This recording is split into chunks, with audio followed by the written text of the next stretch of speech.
And so the final pitch this evening is Peter from Movem, who is going to tell you about the Airbnb for regular tenancies. Peter.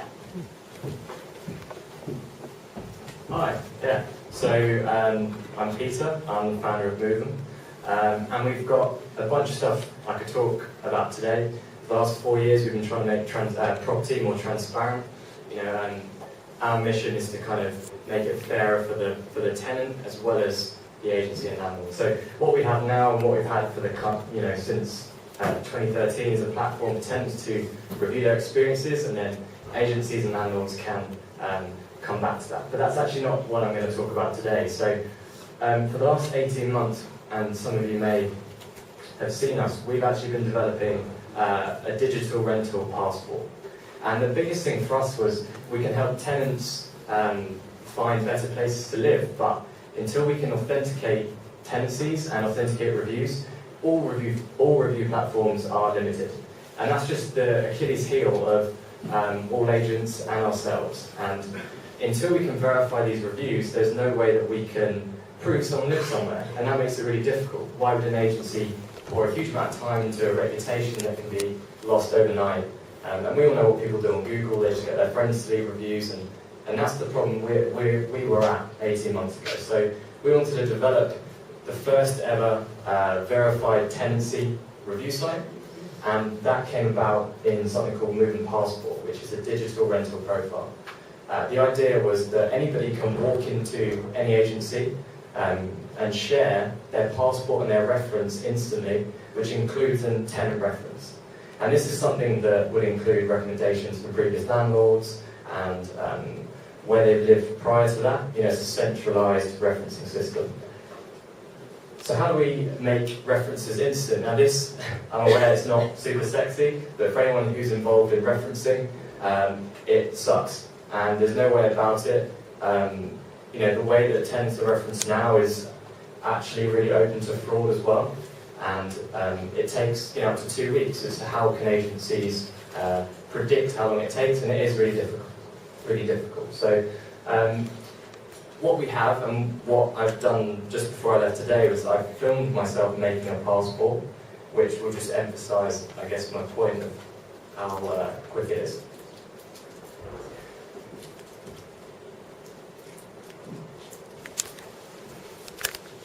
So this is what a tenant sees. They create a really basic account, and I've sped up the typing so you don't have to sit and watch me type slowly, but the rest of it is in real time. So that is my real number. So you can see, you'll see in a minute while I record it. So basically I'm entering really basic information here, and the point of this is, this can be done online, and this is the bare minimum that other referencing companies will actually ask for. Any referencing company now that sells you an instant tenant reference is basically reselling you a credit report. We're yet to find anyone else doing what we're doing. So I enter really basic information, where I've lived, and now we come up to the key bit. So we verify a whole year of income and previous rental payments directly with the tenant's bank. Now what this means is we get instant results, but also we can say for a fact that this tenant's been paying rent on time for the last 12 months. To the day. We can see that they've had stable income, and as passports get used more and more, this will go back in time. So myself as a tenant will have this reputation of paying on time. As you can see there, that it found some income, it asked me a few more questions, I can select what it found.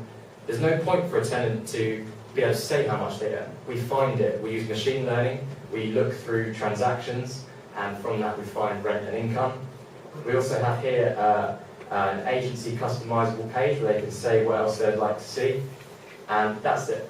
That's the tenant. They've just created a profile, their passport's been made, they've been referenced, and it's been shared with an agency, and that's all for free. And now I'll be able to show you what that looks like from an agency side.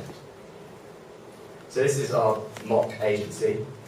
They will go to their passports, and what you see here is basically a list of all the tenants that have inquired. So I've walked into an agency, I've created using their link, and now my passport sits in their account. So I've shared my passport. So our biggest thing was from what we can find, 1 in 10 references fail. And the most of the time, it doesn't fail because that tenant deserves to fail. It fails because they didn't put the right information in. And you wouldn't believe how many of these, I've referenced myself on every referencing company, and I'm not allowed to say who they are, but half of them passed me on addresses I've never lived at. You know, when you talk about getting a landlord or an employer reference, really what they mean is, who's your landlord, because we're going to give them a call. And then they phone someone. And there have been cases in, property industry I mentioned earlier, there have been cases that, show that this happens. And so what we have here is, for free, an agency can see that this person has passed a reference check. Now, this includes a full year of income, so what you're really looking for is a straight line. You're looking for someone who's stable, and the same with rental payments. And then below your requirements. So you have a time-stamped application. This can be used either before reviewing or before accepting a tenant. So agencies can use it to pre-vet tenants. Now, if the agency wanted to proceed, they would then purchase this reference, and they can then view a full PDF, which is as comprehensive as any reference we found online, including to the day payments were made, and pretty much everything else you'll find. So that's kind of what we've been doing for 18 months, and we're rolling it out this week. We've got the first agencies, major brands are countrywide. Basically, we're in the process now of rolling this out. We're also crowdfunding at the moment. We reached our target on Crowdcube within 4 days, but we're still overfunding right now. But Passport sits inside our ecosystem. So we have a review platform, and our aim is always to make a review platform that actually works for all parties. What Passport allows us to do, and what we're going to see over the next few months, is the first platform that can actually verify tenancies. We know where tenants have lived, we can verify they had an actual purchase, and then from that we can have an actual trustworthy review site, which is something this industry massively lacks. And that's probably my 5 minutes. I had a lot more to talk about, but yeah.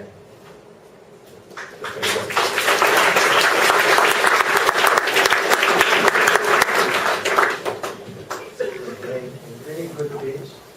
Very good. Very nice. Just a question. So, how much will a reference cost? Because I'm assuming that will be your only revenue. Yeah.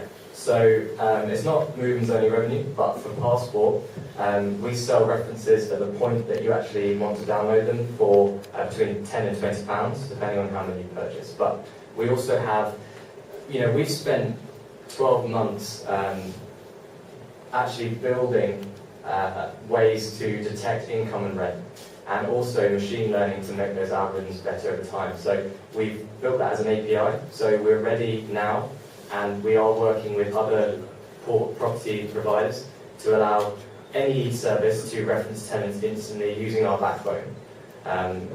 We use a bunch of APIs through like PayPal and TransferWise, but it's not our only revenue stream. We also sell this to other companies who wish to purchase references. But that's your revenue model, like from referencing? That's the short term of it, yeah. Long term? The long term is once we can start verifying tenancies, platform to agencies or subscription that agencies want to get involved in. Thank you. Hey, good question. Also curious about using the offer. Out of curiosity, how do you actually verify the address? The address, so we plug into credit reference agencies too. So any instant tenant service uses one of 3 major credit reference agencies, really. We plug into the same people, but we also, on top of that, do a bunch of our own APIs and checks.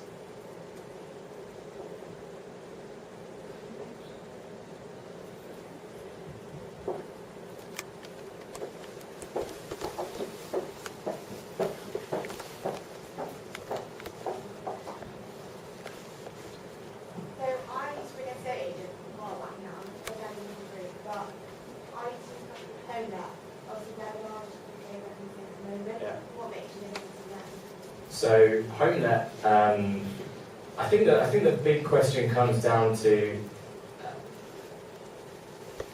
is the way we reference tenants now broken? And it's questionable. I do think that people like HomeNet, they sell a service where, when I get referenced, they say, who's your landlord and your employer? Fill out this huge form, we'll get in touch with them. So, a tenant then pays an agency who pays a third party to sit around and pick up the phone and phone the landlord. They don't pick up the first time. That can take up to 2 weeks. What you end up having is periods that have either void periods or a sufficient reference. And what we actually think is, why is this taking so long? It's not secure just to say, who's your landlord, I'm going to phone them. This is actually, this person has been paying rent on time for 12 months, and we think that's far stronger. We do believe that people like HomeNet and other referencing companies, they've kind of missed the beat here, in the sense of they're still relying on picking up the phone and phoning people. When a platform like ours can build up the same qualitative feedback, but over time, through our kind of verified reviews. So you guys still capturing a landlord reference, because rent's only half the story. So I've had tenants who pay their rent on time every month. The worst case example, I had a tenant was 30 grand put down in 6 months. Yeah. But they pay their rent on time every month. Absolutely. So, for that, what you're going to see over the next few months is our platform's going to start rolling out these verified tenancies. When we reference tenants, we can see where they've lived for the past 6 years. We can use that to verify reviews, and therefore they come back from landlords and agencies. So in your case, you would have been able to leave that feedback on a tenant. And myself as a tenant, I would have feedback for a number of years that say that I did look after properties, and not only did I pay rent on time, because that is shown, but I still have that feedback that you would get by picking up the phone. I think I've spoken to so many agencies in the last 18 months while I've been working this out, and the feedback, if we're honest with ourselves, are, it worked, but it's the best we've got. But I don't think it's the best we can do. Hi, I have a question. So it's just following up from one of the previous questions. Did you mean to say that you're going to derive revenue from your APIs as well? Sorry, your mic's not on. I can't actually hear you very well.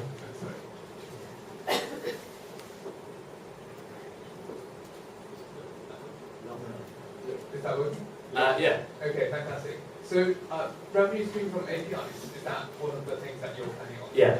So we've built a really, our developers hate messy APIs. Some of the APIs we're about to plug into are just dreadful. And so we've built a really simple, well-documented API that would let anyone else have a form such as that on their own platform, and we will return an instant tenant reference. It's available now, the API? That's available at launch, yeah. Last question, actually. Did I see correctly that you asked the person who wants to get passport to give you access to the bank account? Yeah, so that bit kind of did get breezed through. So absolutely, I mean, a tenant, what you see there may look like the tenant's giving movem some login details, but the key thing here is that's all stored locally on the user's device. So It wasn't about the login details, it was about data from my bank account. Yeah. And I'm the only one who thinks no. it's a good point. We have complete read access only. There are other platforms. Yeah, but if you take my data of my bank account, which is Yeah. privately, I think you store that data somewhere. Is it secure?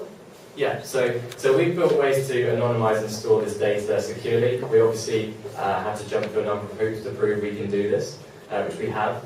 And fundamentally, we can see read access snapshot of your transactions, but that's it. We can't edit or create payments. The other thing is, there's next year we're going to see more and more banks doing open licenses for this sort of stuff. I think anybody who thinks tenants don't log into their online banking, I just disagree with it. But that is a concern, and we may find a certain percentage of people don't want to do that. But would you rather? Let's think about what you do now. You have to send copies of bank statements over to someone you've never met, and you hope that they don't just leave them printed out on their desk somewhere for someone else to see. The other option is just as bad. What this does is allows you to, for a snapshot, get an instant, verification, and then it's done with. You don't have printouts that get left and could be lost on the tube. Thank you, Peter.